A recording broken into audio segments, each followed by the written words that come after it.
Yo people, what's going on? Hope you're well and in good health. Welcome back to the channel. If you are new here, please like, share, subscribe. Please consider joining the channel, supporting the channel. Support on Patreon, link in the description.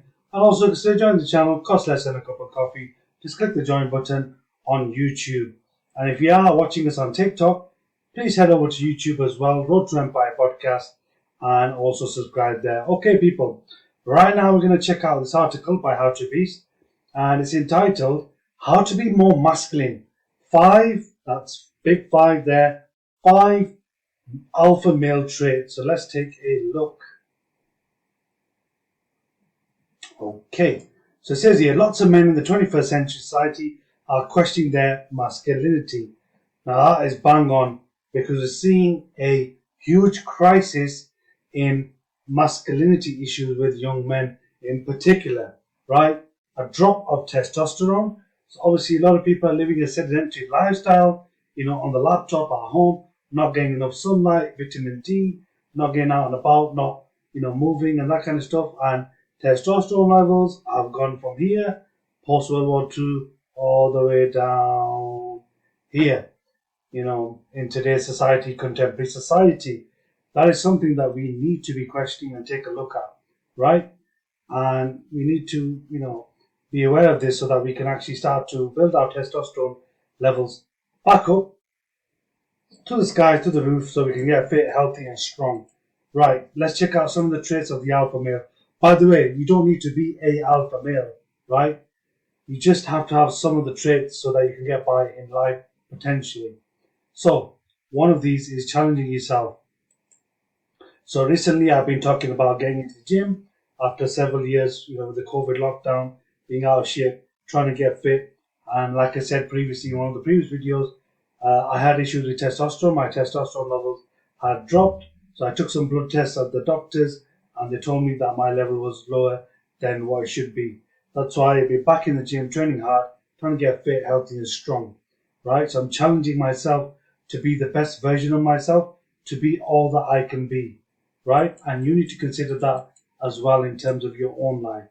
So, it says here, challenge is the whetstone that sharpens the blade of the masculine edge, right?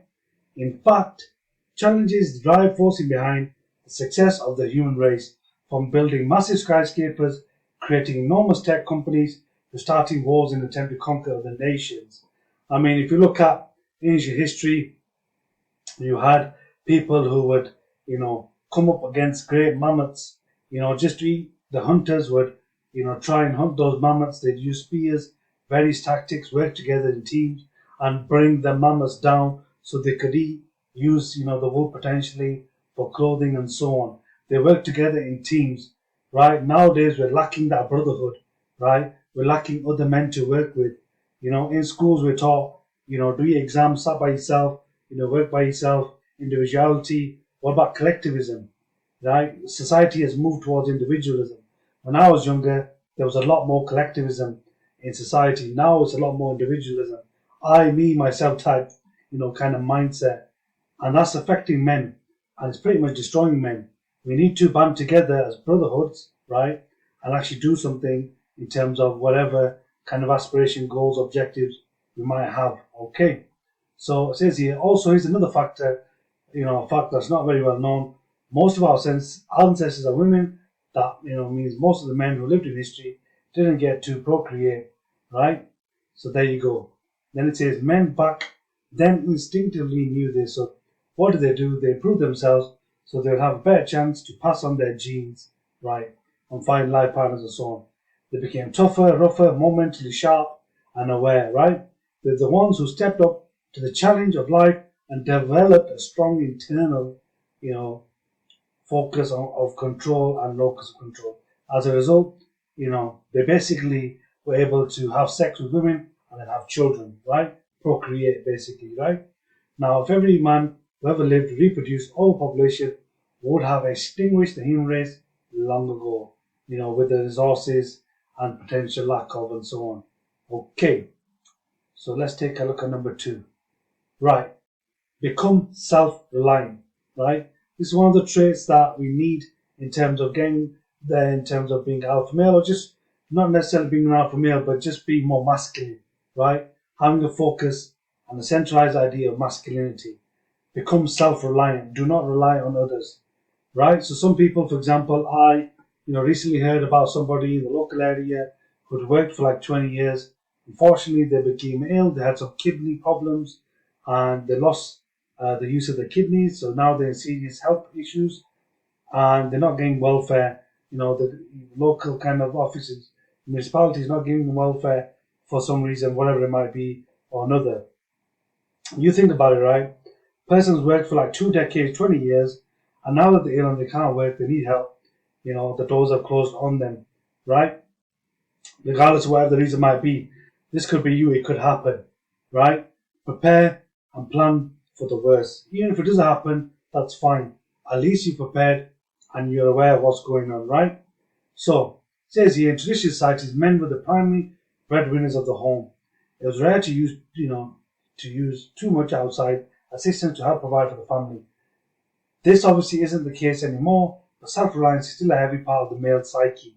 Yes, be self-reliant, but also work together in a group, right? With other like-minded brothers or individuals out there that form your clique, your team, right? Obviously, you are individuals. You can work to yourself so that you are self-reliant and you can do things yourself on an individual basis, but you also have to be collective. And that's where these two things merge, and that's where you can get something more prosperous and something more focal, right? Rather than being too on, it's like, politics, being two on the right, two on the left. You need to find the center ground, right? So you have that self-line where you individually know what you need to do, and then you're also able to work as a team, in a brotherhood with other people to make things happen, right? Modern society says here teaches us to rely on outside stimulation to feel good about ourselves, right? So obviously all the stimulants we have today, the phones, the iPads, the movies, porn, all these kind of external influences that are happening, that people are getting cheap dopamine hits, is affecting men, in various ways. So learn how to be self-reliant. Right. Another kind of trait is the rite of passage. So for example, in the Jewish religion, when teenagers basically, hit puberty, there's something called bar mitzvah, and that's pretty much their transition from boys to men kind of thing. And, that's a rite of passage in essence. In ancient times, warriors would have a rite of passage. For example, they might go on their first hunt and, they might lead the hunt. They might take down an animal and then they considered actually now an adult. Maybe they could take a wife, all that kind of stuff. So there's various different rites of passages that existed where boys became men. Today in society, we don't really see that. I mean, there's not many things out there that, there are some programs and stuff like that focus on masculinity and do these type of things. But there's not much out there where there's a rite of passage, right? Like I said, so it says here, in many cultures there's a distinct, transition from boyhood to manhood. And that's symbolized through various tests of physical initiation, right? And so on. For example, in ancient Sparta, young boys would be released into the wild to fend for themselves. Sometimes they'd go out there and steal bread, for example. They'd even have to kill, I think it's called helots, the slaves and stuff in Spartan society.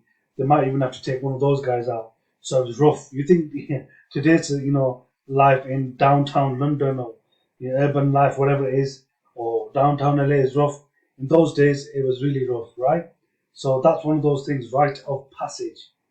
Okay. Then you've got, bumping up against the masculine, which is a video. You won't play that, but it's talking about, hormone levels, testosterone. Check out our previous video where we talked about testosterone. Should be a link somewhere around here. Check that out. Obviously, having testosterone is going to boost everything in terms of your muscle growth, having hair and balls on your face, all this kind of stuff. So hormones are very important. And then finally on here, you've got creating something of your own, right? Feeling that you have something that you create, your little baby. So if you're an entrepreneur, you might do a side hustle, create a business, set something up, set up a group, a sports team, whatever it might be, something that you've created yourself that you can take charge of. Okay, people, I hope that was useful. Please like, share, subscribe, comment below. Let us know what you think about those 5 traits of alpha male or just generally masculine traits. And obviously, we want to know what you think, but do subscribe to the channel. Okay, people, let's make some voila. Catch you in the next one.